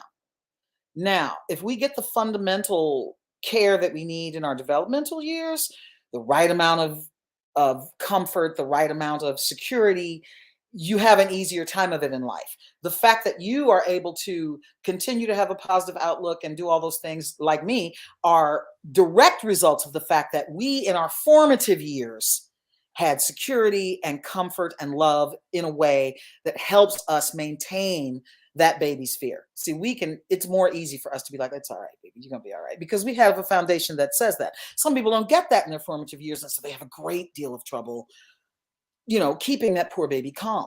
But part of it is that they don't understand what the game is. The game is taking fear and making it a tool instead of making it a positive instead of a negative, taking everything and making it a positive instead of a negative. Because positive and negative run concurrently all the time right next to each other. You cannot have a positive without a negative. You cannot have a negative without a positive. Yin yang. Yes? Mm-hmm. And when you understand that, then the idea is Zen is right in the middle. Zen is that place of like, whatevs. The kids have accidentally stumbled on Zen. Zen, they really have. Whatevs. And whatevs is not really callous. It's like, whatevs, it's okay, or whatevs, it's not so okay. But you're not like exploding one way or the other at the extremes of bipolarism of a major excitement and a major depression. You know what I'm saying? You live in the whatevs and like, it's cool, it's not so cool, it's whatever. You know what I mean? And you're able to ride these waves knowing that positive and negative are always going to be there. When COVID happened, I was like, dude, the negative of this is so huge. I wonder what the positive is like. And when I switched my focus, that's where the album came from. I made a movie. I made 2 movies with my students in the COVID. It was when you have a negative that big, the positive is equal size. And so it was creative and expansive and glorious in a way that makes me feel almost guilty. Look at all the creativity that came out of the woodwork as a result that might not have ever happened. Hello. So you're thinking of it in, right, well, everybody else is stuck in the negative. You said, look, Focus. yin and yang, back and forth. Focus. There's always the other. Exactly, If right. you just change your focus That's slightly. very Libra. Yes. And it's a yes. And it's just it's a habit. Once you get into it, once you start making it, it's like, no, I'd rather focus the positive. 2 people can be in the exact same moment doing the exact same thing at the exact same time. And for one, it's heaven, and the other, it's hell. It all depends on your focus. Mm-hmm. And so that practice of just like, nah, I'm going to shift to the positive. That's right. I just want to be more positive heavy and just, it doesn't How mean do you're you never stay negative. positive when it just seems overwhelming, frustrating, and when you see what happened today topped the wackiness of yesterday, and you thought that was the ultimate of what you would ever hear and see, and then today sort of tops that? What are some of the ways that you maintain that and you don't give in, give up, or go away, or pull the shades down or retreat? Well, you must retreat every now and then, and you retreat. When you retreat in strength. You must every now and then just, okay, that's it. I can't. I'm done. I'm full. I have to go rest. I have to clear my head. Every night, when I'm done here now, I'm going to go find something that makes me laugh before I go to sleep, because that's how I like to end the day. Right? Once again, it's habitual. It becomes a habit. But when it gets really, really hard, that's what I'm always telling myself. That's when life is at its most beautiful. When it's really, really hard. And I don't know why. I don't know how to explain that, but that's what I feel. I told you I'm obsessed with that show, Finding Your Roots. That man talks about substitute and atrocity. We've all, no matter where you are or who you came from, substitute and atrocity, whatever. We've all, and our families have all gone through these amazing things, and humans have survived all kinds of craziness for us to be here now having this conversation, right? And I always say that history is not written by the winners, it's written by the survivors. And so your job is to be one, right? Be one of the survivors so that you can tell the story. Because Jonathan said it, no story too boring. It's just a matter of your point of view. And so if you want to be one of the ones to tell the story, then you have to actually get through the moment to do that. And so that's just something that sort of pushes me. It's like, no, I want to tell the story. And I want to be like last man standing. I want to be one of the ones who gets to tell the story. Gets to tell that story. Yeah. Well, I tell you, you really are doing it in such a profound way, and it's a real blessing too. And doing it through song and through performance and writing and directing and teaching and all the different ways that you've been called upon as a facilitator, a conduit of this energy that comes through and out, which I think is a beautiful thing. What are some of the other things that are coming up that you're excited about, Miss Fredi? The one thing, there's those eyes again. She's all excited. Yeah. I And love I it. can't really talk about it. Say too much. Yeah. I can say that I recently did a production of the musical Raisin, which is a musical that more people should be aware of. I think it's time for it to be reintroduced to the world. And I'm praying that I am instrumental in that reintroduction. And that is all I will say about that for now. Are you working with any of the original people that were a part of the original production? Through the whole kind of 2 degrees of separation thing, those connections are there. Yes, That's fantastic, huh? That it is is. great. Like I said, I'm being very circumspect, and I Yeah, don't want to say yeah. too much too soon. It's But happening. Like the house upstate, it's happening. yes, yes, like And when hey, there's a ribbon cutting, she'll let you know. it will be. Like I said, studio. If we get the studio up by November, Mm. I'll be so happy. And water. We'll have to come up to see it. Yes, Yes, because we're please, not that far away, dude. When the We're sound basically neighbors next door, yeah. That's right, Jim. I'm saying it here now. When the soundstage is done, you should come and do like your 10th anniversary show or something Oh, I like that. from the studio.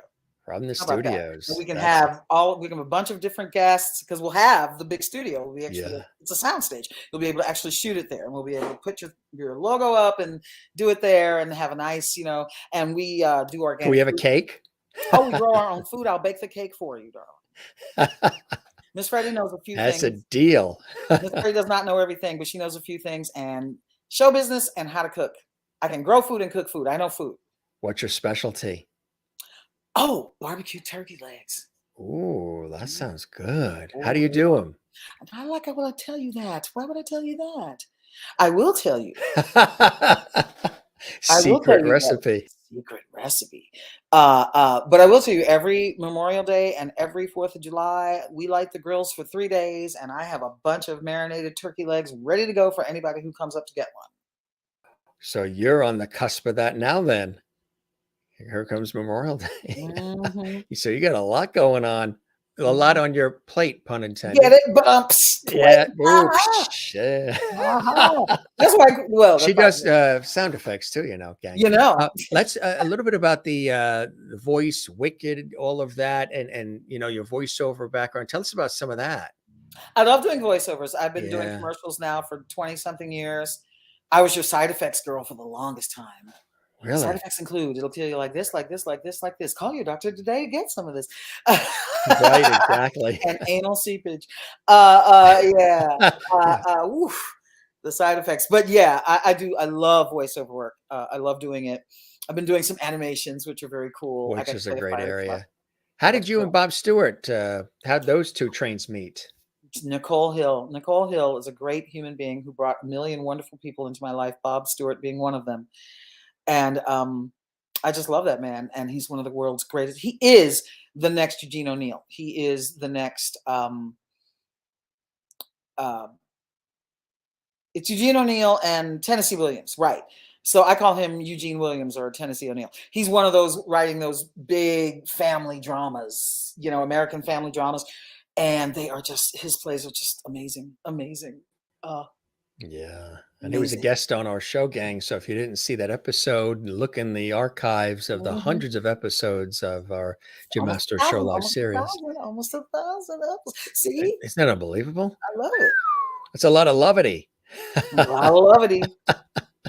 This was fantastic, Miss Fredi. Truly, a blessing and a joy and a phenomenal conversation. You sang for us as well. What gets better than that, which we really appreciate. And I hope you enjoyed the time with me as much as I have with you. And Oh, what I are some of did. those continued blessings and joys in your life that keep you moving forward? Grandbaby, for one. Ah, yeah. 6 months, absolutely a joy. Um, yeah, just life is beautiful. I Jonathan did not get to live to see any of his success. He was having an interview with the New York Times the last time I saw him.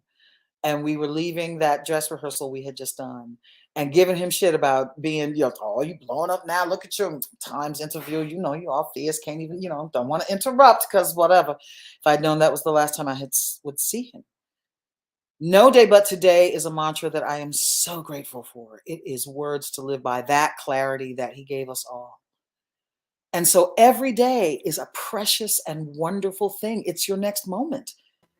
this day is the day. No day but today. So here we are in this day, and here it is. And then I wake up tomorrow, and I say it all the time. Every time you make a plan for tomorrow, that is faith. That's what faith actually is. Yes. Making a plan for a moment you're not guaranteed to have. Exactly. Okay. Yes. So if I wake up tomorrow, yes, I have another day, and it's another day. It might be a crappy day. It might be an awesome day. But Still a my gift. Day. It's Yeah. my day, and it's the only day that I know I'm going to have. And so that is what keeps me just every day. I'm just like, oh, look, I get to do it again. I get to play again. And That's right. If you wake up, you've won. That's it. If you wake up, you won. And so that's it. So yeah, that's what keeps me just jolly all the time because I'm alive. I'm like, hey, Exactly. Yes. dude, all those people that we buried recently, and you know what I Oh mean? my God. Yeah. Burying mom at 101 was Yeah. 101. Yeah. Right. But burying my friends at 50 and 40 and what? Mm-hmm. No. So Yeah. every day. It's been really something on so many levels. You are something else, an iconic Broadway star, actress, director, writer, singer, producer, teacher, educator, all these things. And truly, this was really phenomenal to have you here and be so real, authentic, and just to be so loving about it as well, as we sort of did a little weaving through your career and your inspirations from those early years to now. Really hope that you enjoyed the time with me as much as I absolutely have with you, Miss Fredi. I did very much. And we got to do it again. I tell all the guests we are going to keep the porch light on for you. I told you, when the studio's built, come on up. We'll have barbecue turkey legs, and we can shoot a big show there and have a bunch of folks. I love that. Amy says, Lovity spreads joy everywhere. I agree. Lovely. Merlin in Canada watching. Thank you, thank you, thank you for being on our Lovity show. And Kathleen in New York City, thanks for being here, Fredi. Take care. Kathleen And Walker, we might be family. Who knows? I was going to say, yes, actually, we all are if you go back Dude, deep enough. I told you, Yes. finding your roots. I'm obsessed. I'm coming for you, Liz Henry Gates. Dr. Gates, Have you been doing some, research on your own? Has your family been digging in? My cousin and I are sort of the family genealogists. We got back as far as we could, but we hit that wall, and that's why I need that man. So then, of course, a couple of late life confessions from the darling mother have left me with some questions that only that man can answer. So I'm like, all right. One of the great things that I was very cognizant of as a kid, and used to do it first with a little Panasonic cassette recorder and the microphone, is I would interview the family and the relatives, especially the older relatives. And then we moved on to doing it in video and then digital, and just talk about what was it like growing up in your era, what was happening, what was, a number of them growing up in the Depression, and what was that like, and how did that influence you and make you the phenomenal person you are today. And I encourage everybody to do that while people are here. Alive, Just sit there and make a cup of coffee, chat with them, and roll some tape, and just. Dude, you got a memo on your phone, you got a video on your phone. It's all right there in your hand. Yeah. Right. It's all right there. Take advantage of it, because you'll be able to, not just for your own sentimental reasons, but even for the archival, when you're trying to, find your place on this planet and see the connections and the roots and everything, how it's tied together, and what everybody before us had to do to get us to where we are, and be appreciative of that. And you want That's to talk very about important. that whole bringing us together thing? Yes. That will do it. Once you really start to see how we all, oh, wow. And you know what I mean? We're all right. Just one thing. Yes. Maureen in Arizona. Difference. That's exactly right. We appreciate you for being with us tonight, Fredi, and God bless, from Maureen in Arizona. This was a blessing and a joy, and come back and see us again. And if you know other folks you think would like to join us, they're all welcome as well. Now you got to get in the car on a train and get back up state, or you're there? I stay here for the weekend, and then I go back upstate. I only make that commute I come down and then I go back when I'm done. Tell us quickly about what we're seeing all around you. It's a beautiful office there in New Jersey. Oh, thank you. Yeah, Julie actually made those. So we all got one when we did we were the second production of Lion King, the first tour that went out, and she made those for us. Which is great. That is the original New York Times rent thing, the 7-year Odyssey that big spread that they did back in the day. That's fan art. Opposite of war isn't peace, it's creation. I absolutely love that quote, and it's true. War is destruction, and creation is love and life. And we artists, we create for a living, which I love. This was modeling days, so that's just a picture I liked back when I felt pretty. That's love lost in what I wore. One of the greatest compliments of my acting career, Nora Ephron, the great Nora Ephron, comes up to me and tells me the purse monologue. She and Delia, they said that I did that monologue exactly the way they heard it in their head, which is an amazing thing. As a writer, I understand what that is, and that was an amazing thing to hear from the writers. I had to get to meet Nora Ephron. I'm always like right next to such greatness, and it's so humbling and inspiring at the same time. And then, of course, books and music and stuff. We'd be remiss if you didn't show that big blue coffee mug. Oh, for sure. It's probably iced coffee now, right? Or Yeah, you finish it? That's okay. I Put a little ice cube in it and you'll be good, right? I never liked iced coffee. I am an iced tea, hot coffee girl. Are you up at 5 again tomorrow morning? No. Oh, well, good. yes, but not because I have to go move rocks and stuff, but because I'm really trying to finish the script. I write a jukebox musical with my students every year. That's fantastic. And we are starting to stage it. It's mostly done, but I have to actually get the script nailed down, and so that we can have a table read this week. And so that's what I'm going to be up early tomorrow. I need quiet, and that's why I'm here. Nobody will be here, and I'll just have some quiet hours to just work on that script. So the next time you hear somebody say that Fredi Walker-Browne actually moves heaven and earth, she really does. I think I'm also working for PBS tomorrow. I'm doing voiceover for WNET, I think. Oh, fantastic. Really? Mm-hmm. I've been doing a bunch of stuff for them. Tonight on 13. Yeah. That's right. Yeah. This week on WNET. Next up on WNET. That's right. There you got it. That's it. Good stuff. We'll look for that as well, my friend. This was awesome. You be well. Have a blessed holiday weekend, and spread the word about our show. And I sure will. Really, truly appreciate all the time and all the different angles and places that we allowed the conversation to go. So I tell everybody, nothing is scripted. We don't do pre-produced questions. There's no teleprompter. It's a conversation, and that's exactly what this was. And I enjoyed it. I appreciate that. My father has always said and told us this when I was 7 years old, Jim, whenever anybody says something kind or nice to you, ask them to please put it in writing and address it management. Okay, management. Right. Jim rocks. That's it. Here, there you go. You be well, Miss Fredi. Thanks for being with us, and enjoy the rest of your evening. Go get a sandwich or something. You got to be hungry. Yeah. Actually, I didn't really Oh, that's right. I didn't eat today, right? I did. I had a salad much earlier. Very nice. Yeah. Thursday's the longest of the days. It's the longest. Well, thanks for stopping by, and truly, I hope you enjoyed it as much as I did. I did indeed. You be well, okay? Thank you so much. Lots of lovity. Lots of lovity. That's it. Take care. Bye. Bye-bye. Incredible, huh? What a conversation. What a deep, authentic, real conversation on many levels, many depths, and in many directions, many angles. Hope you guys enjoyed it. That is Miss Fredi Walker-Browne, Broadway star, celebrated actress, writer, director, educator, teacher, and inspirer, if that's a word.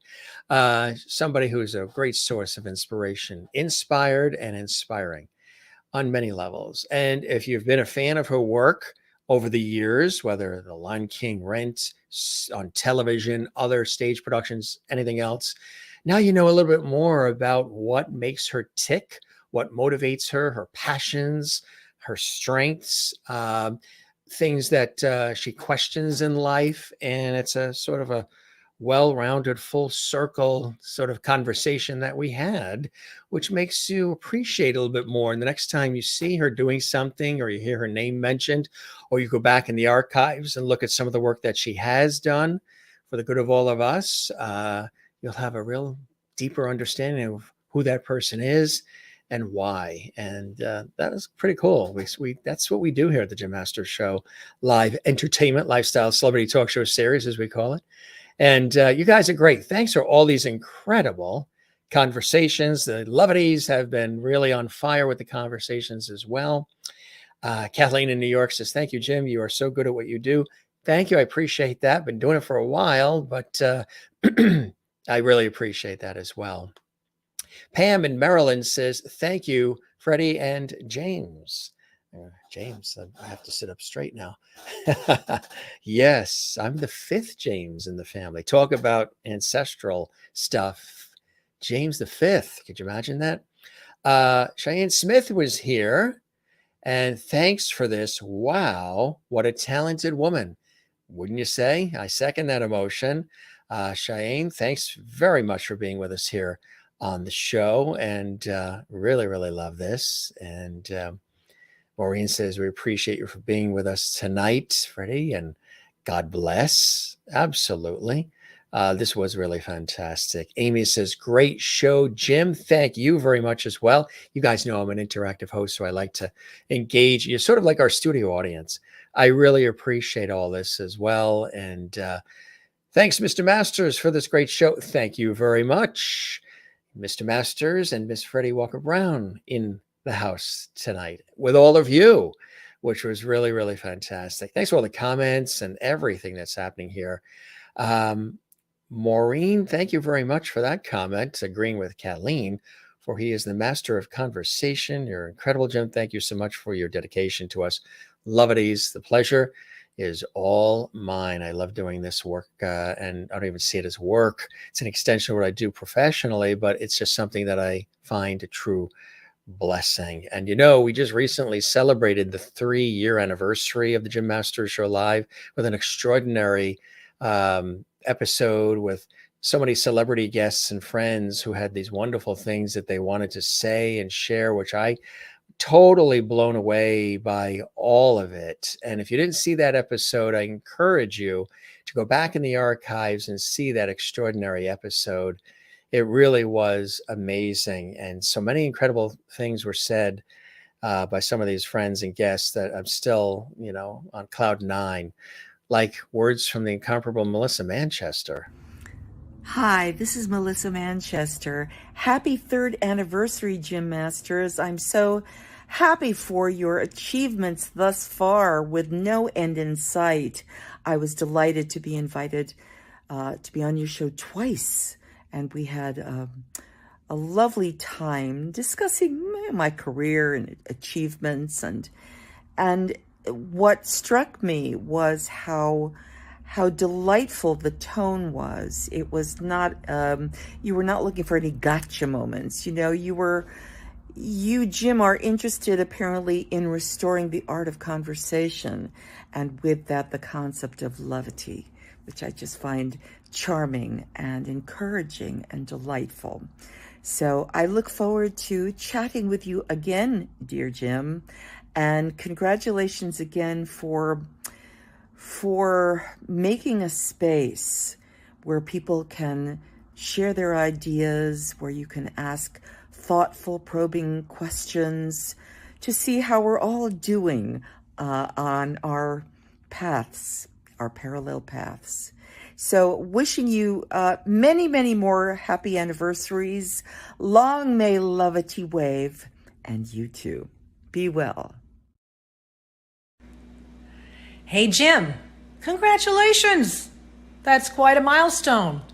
I've always enjoyed talking to you. You do a great show. Positive, optimistic, interested. You do your homework. We love being with you, and I hope we get a chance to do it again sometime. With love from Lucy Arnaz and Larry Luckenbill. Hi, Jim. It's Jeff Harner here, wishing you a happy, happy anniversary. Congratulations on your 3-year milestone. 3 years is huge in any industry, but in the entertainment industry, it's really significant.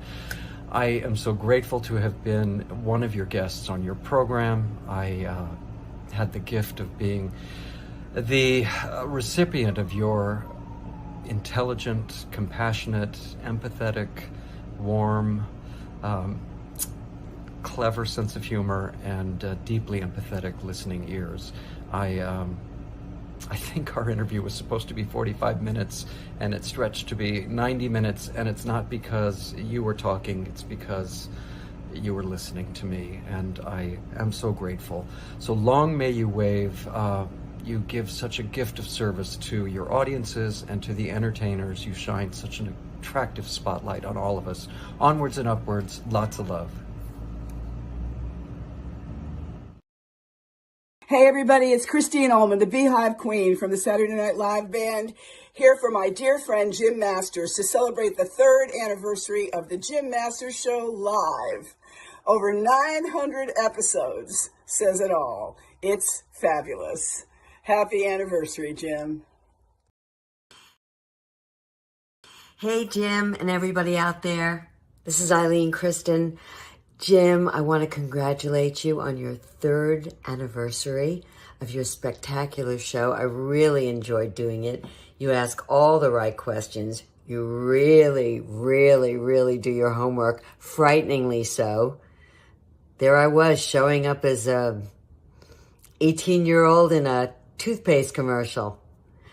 So you really do your work, and I hope you have many, many more years of doing what you do. And hopefully soon, maybe I'll have something interesting to talk about again and be a guest on your show. Take care. Congratulations. Well, Jim, a big hello and an even bigger happy anniversary from your old pal here in County Wexford in Ireland. Jim, of course, I was only speaking to you a couple of weeks ago on the show. I can't believe it's 3 years. It's been, I think, the first year I was with you on the show. And you know what? It gets better every time I go on. I love your show. It's like coming into your living room and sitting down and having a cup of tea with you and just having an old chat. And the one thing I notice about your interviews is you never notice the time going. You know, it just flies because it's so entertaining, and you're like that with all your guests. You know, you're like a friend to everybody, and it's a wonderful thing. You know, it's such a positive thing you have going there, and I want to thank you for being so good to me over the years as well. And here's to another 3 years, many years. Here's to another 30 years, Jim. Forget 3. All right, so keep it going. Love you. Keep the great work going. Talk to you soon. God bless. Just a few of the fabulous words that have come in from some of our celebrity friends. And if you didn't get a chance to see the episode we did celebrating the 3 years of our Entertainment Lifestyle Celebrity Talk Show series, you can see this in the archives. And there's some more that are still coming in. So we'll sprinkle those in. We had the anniversary episode a few days ago, but there were some people who were out of town or under the weather, and they wanted to get, their videos in time. And I said, you could still send them even after the episode, and they've been coming in, and we'll still sprinkle those in. We thank all of our guests who have taken the time in their busy lives to send beautiful words like that. Really moves my heart. You guys are fantastic. Thank you, Tommy Reed, for that wonderful comment. I appreciate that as well. And yes, beautiful words, Tommy. And Merlin, yes, relax. Jane in Sweden. Yes, Jane, I know it's really late for you there in Sweden. You're several hours ahead of us. You're a real trooper. Time to eat and relax, Jim. You got it. Around here, you may remember that we don't say goodbye. We say see you later, ciao, cheers, shalom, hasta la vista, avida zane, sayonara, moi loop, which we've learned from one of our faithful viewers in South Africa. Moi loop means walk well. And Hedja and Slancha and Cheerio Take care and be well. Love one another. Take care of one another. And stop by and see us again. We love having you here, and spread the word. Tell everybody you know about our show. If you enjoyed this episode, a little homework for you that really helps us grow. Give this episode a like on the YouTube channel. There's a thumbs up. Give it a hearty thumbs up. Leave a comment on the YouTube channel. That is terrific. We appreciate that. And don't forget to subscribe to our YouTube channel, Jim Masters TV. That's where over almost 1,000 episodes are parked and housed, with all the guests who've stopped by in the last 3 years for some great conversation and more. We want to let you know Maria Christensen has written songs for Beyonce and NSYNC and Celine Dion and on and on and on. She's extraordinary, and she's with us tomorrow, an earlier time, 4 p.m. Eastern, 1 p.m. Pacific. Award-winning singer and songwriter extraordinaire. We can't wait to chat with her. And then we have legendary, world-renowned mime, Greg Goldston, joining us next week. That's going to be really interesting. He's a mime. So I wonder if I'm going to be talking to myself since he's a mime. We shall find out. And then we've got Nancy Crochet, who's joining us, humor columnist, novelist, author of Graceland. She's going to be joining us as well.